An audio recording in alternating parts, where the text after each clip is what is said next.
हम श्रीमद् भगवत गीता के दूसरे एपिसोड में प्रवेश कर गए हैं। हम अब दूसरा अध्याय ले रहे हैं जिसमें परमात्मा ने आत्मज्ञान का विश्लेषण किया है। इससे पहले एक छोटा सा चिंतन आपके समक्ष प्रस्तुत कर दें। आप केवल इसको चिंतन समझना, अन्यत्र न लेना, और जो भी बुद्धिमान लोग हैं वो इस पर अवश्य विचार करेंगे, ऐसा हम समझते हैं। गीता ज्ञान का जो प्रारंभ है वो किस घटना से हुआ है आप जानते हैं कि युद्ध की विभीषिका को देखकर अर्जुन मोह से ग्रस्त हो जाता है, युद्ध करने के लिए इनकार कर देता है।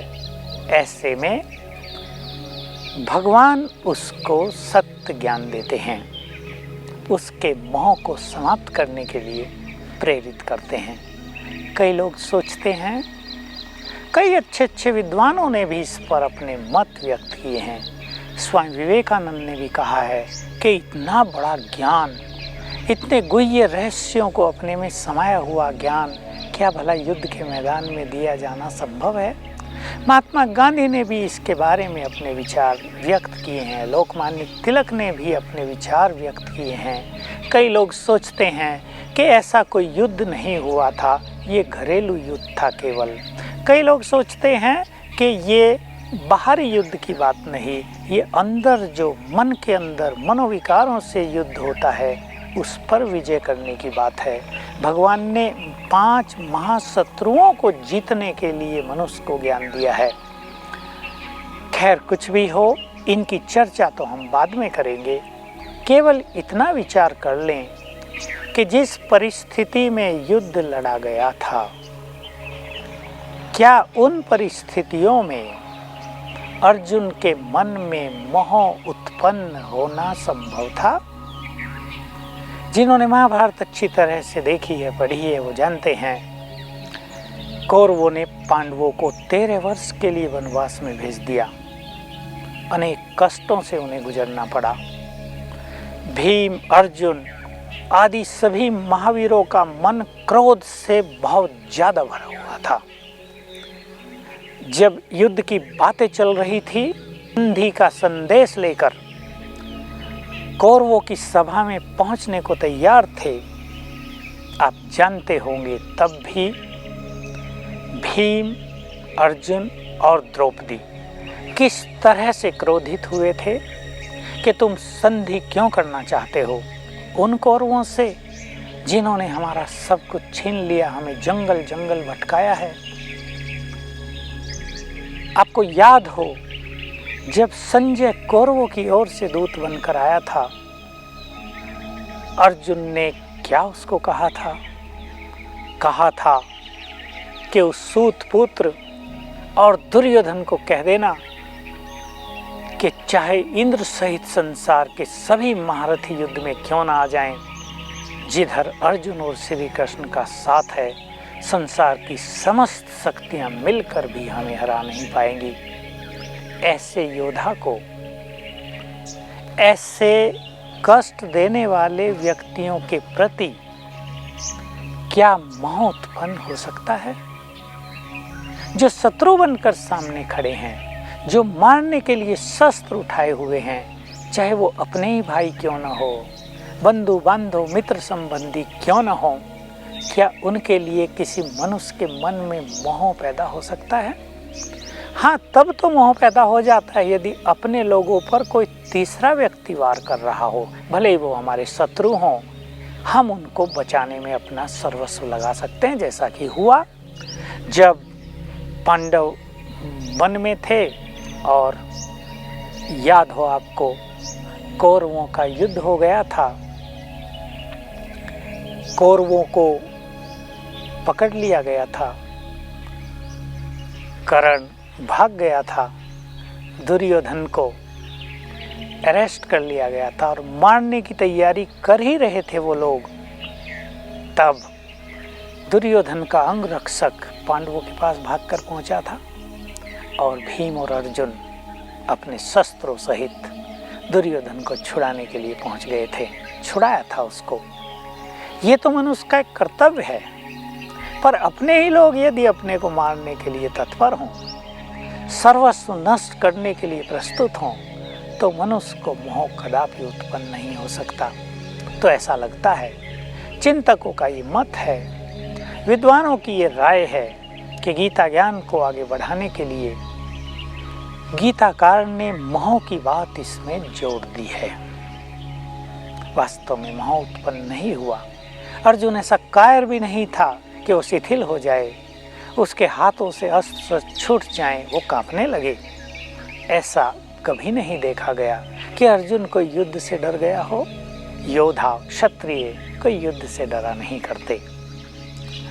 दूसरी एक महत्वपूर्ण बात यह है, जिन्होंने गीता का अध्ययन किया है वो जानते हैं कि अगर केवल मोह को समाप्त करने के लिए ही गीता ज्ञान दिया गया होता तो केवल दूसरे अध्याय में जो आत्मज्ञान है वही पर्याप्त होता और बहुत सारे ज्ञान देने की आवश्यकता न पड़ती। भला युद्ध के मैदान में त्याग, तपस्या, दान, पुण्य, वैराग, योग साधना, कर्मों की गुह्य गति, निष्काम कर्म योग, इन सब के ज्ञान देने की क्या आवश्यकता थी। सिद्ध है कि ये युद्ध कोई और युद्ध था, ये स्थान कोई और स्थान था। भगवान भला एक मनुष्य को ज्ञान देने के लिए भी क्यों आएंगे। भगवान तो सत्य धर्म की स्थापना करने आते हैं। क्या सत्य धर्म की स्थापना एक मनुष्य को ज्ञान देने से हो जाएगी?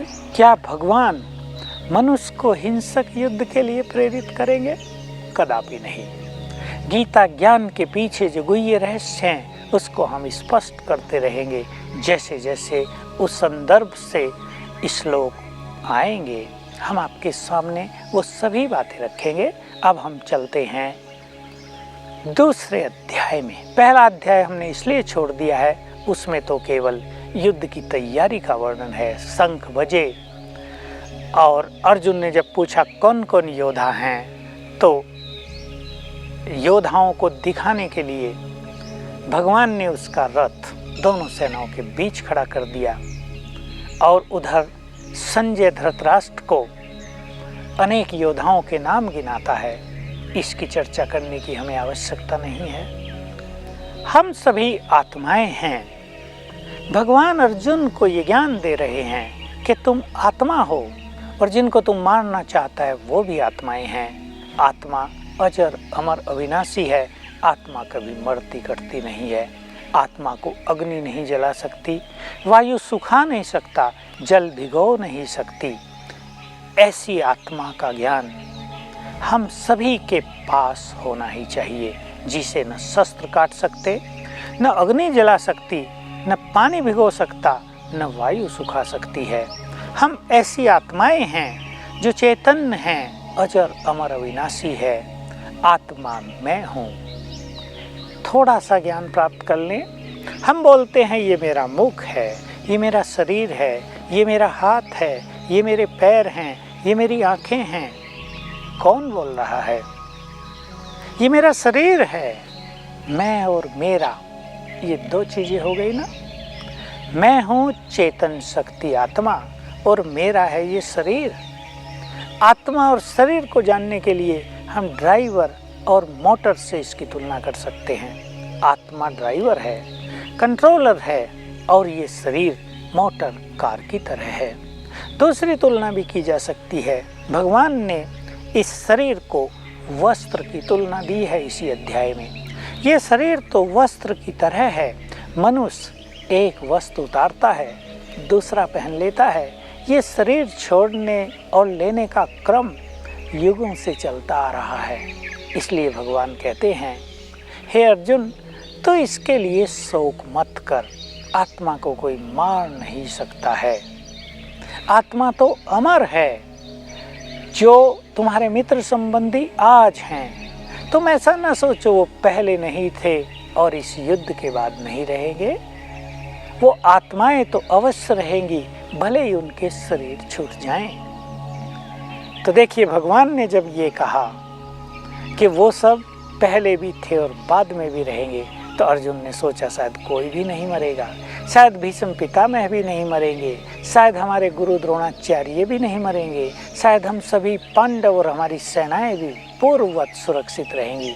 तब भगवान उसे याद दिलाते हैं, मैं शरीरों की बात नहीं कर रहा हूँ, मैं आत्माओं की बात कर रहा हूँ। सभी आत्माएं हैं, हर एक शरीर में एक एक आत्मा है।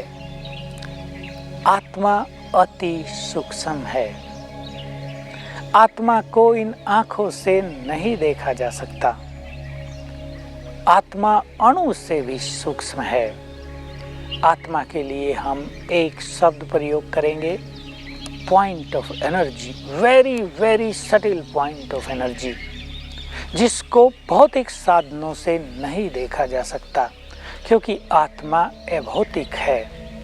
दो चीजें हैं, भौतिकता से प्राप्त ये शरीर, प्रकृति से प्राप्त ये शरीर, और अभौतिक नॉन फिजिकल चेतन आत्मा। आत्मा इस शरीर में यहाँ निवास करती है, दोनों भ्रकुटियों के बीच, ब्रेन के मध्य में। भ्रकुटियों के बीच में कोई बाहर नहीं, ब्रेन के मध्य में, हाइपोथैलेमस के आगे। जो लोग मेडिकल नॉलेज रखते हैं वो जान सकते हैं, आत्मा के द्वारा ही ब्रेन को सूक्ष्म तरंगे जाती हैं। जैसा कि लोग सोच लेते हैं कि ब्रेन ही शरीर को कंट्रोल कर रहा है, ऐसा नहीं है। ब्रेन को कंट्रोल करने वाली भी चेतन आत्मा है। ब्रेन एक सुंदर मशीन है। मशीन कोई स्वयं ही चलने वाली नहीं होती, मशीन का कोई ऑपरेटर अवश्य होता है। भले ही स्वचालित मशीनें हों, लेकिन बटन दबाने वाला तो कोई मनुष्य होगा ही। स्वचालित मशीनें भी खराब हो जाएं, उन्हें रिपेयर करने वाला कोई मनुष्य होगा ही। आत्मा मालिक है इस शरीर की, ब्रेन का संचालन करती है, ब्रेन के द्वारा शरीर को कंट्रोल करती है। आत्मा से ही सूक्ष्म तरंगे ब्रेन को प्राप्त होती हैं। आत्मा ही वास्तव में कमांड कर रही है, आत्मा ही आज्ञा दे रही है ब्रेन के भिन्न भिन्न हिस्सों को भी। तो हम ये जान लें कि मैं ये शरीर नहीं हूँ, मैं तो एक चेतन शक्ति आत्मा हूँ। मैंने ये शरीर वस्त्र की तरह पहना हुआ है। मैं आत्मा जैसे कि एक्टर हूँ। मैं इस सृष्टि रूपी रंगमंच पर अपना पार्ट बजाने के लिए आई हुई हूँ। अनेक जन्मों से, हजारों वर्षों से मैं आत्मा पार्ट बजाती चली आ रही हूँ।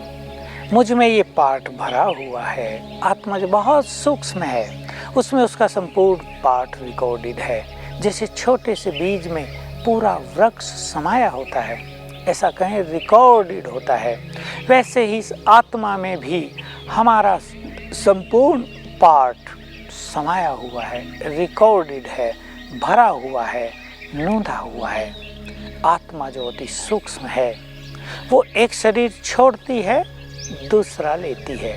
मृत्यु शरीर की होती है, आत्मा की नहीं।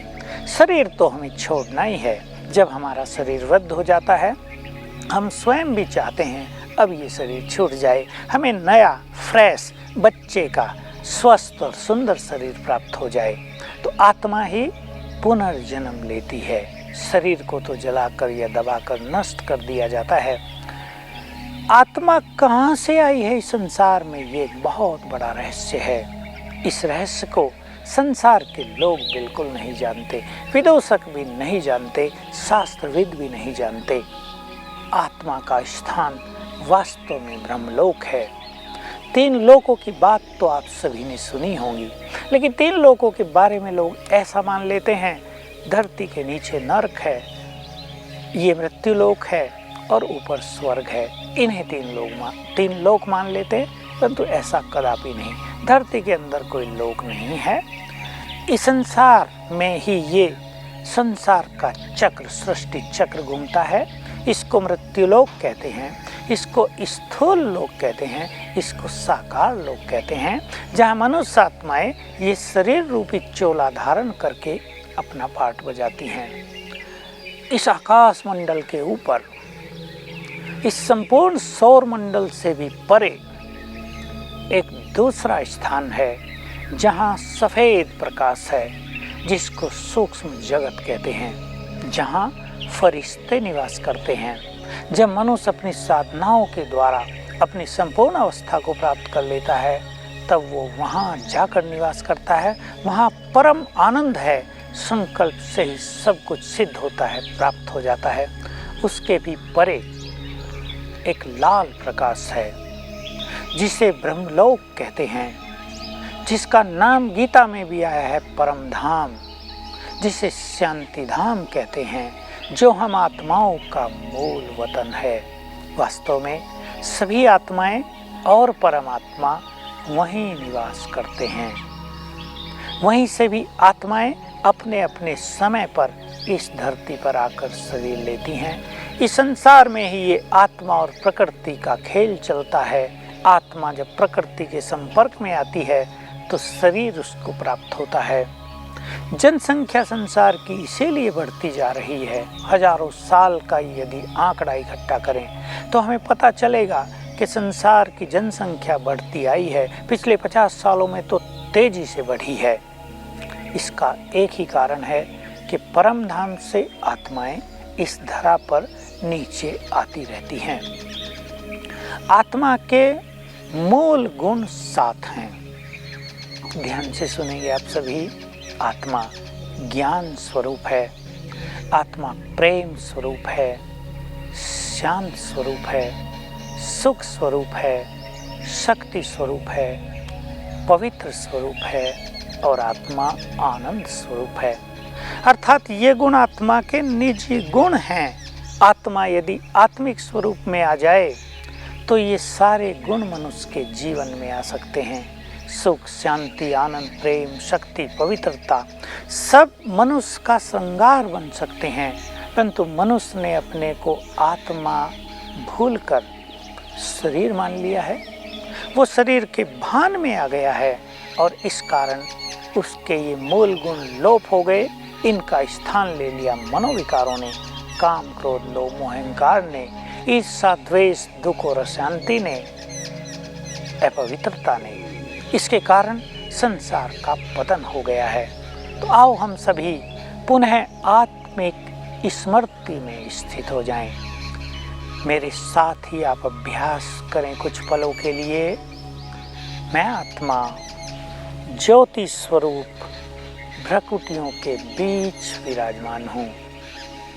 देखें सभी अपने स्वरूप को। मैं प्रकाशमान हूँ। मैं ज्योति स्वरूप हूँ। मैं इस देह से न्यारी हूँ। मैं इस देह की मालिक हूँ। मैंने इस देह रूपी कुटिया में प्रवेश किया है। बिल्कुल अलग हूँ इससे। मैं शांत हूँ, पवित्र हूँ। प्रेम मेरा स्वभाव है, शांति मेरा स्वधर्म है। मैं शांत हूँ, भगवान की संतान हूँ, मन बुद्धि की मालिक हूँ। इस तरह रोज आप अपने को चिंतन दिया करें। स्वयं को शरीर से न्यारा देखें। मैंने इस देह में प्रवेश किया हुआ है। मैं इससे बिल्कुल अलग हूँ। ये संकल्प आपको देह से डिटैच करेगा और इससे बहुत से फायदे होंगे। चित्त शांत रहने लगेगा। जीवन में पवित्रता बढ़ जाएगी। सभी के प्रति समभाव आ जाएगा। अपने पास्ट की कड़वाहट को आप भूल जाएंगे। आपकी बुद्धि दिनों दिन स्थिर होती जाएगी। आपका मनोबल बढ़ता जाएगा। सभी समस्याओं का आपको समाधान मिल जाएगा। आपके जीवन से दुख और अशांति समाप्त होती जाएगी। किसी की मृत्यु पर आपको शोक नहीं होगा। आओ हम सभी परमात्मा के संदेश को पाकर अपने आत्मिक स्वरूप को पहचान लें और आत्मिक स्वरूप में स्थित होकर हम सफलता के मार्ग पर तेजी से आगे बढ़ें।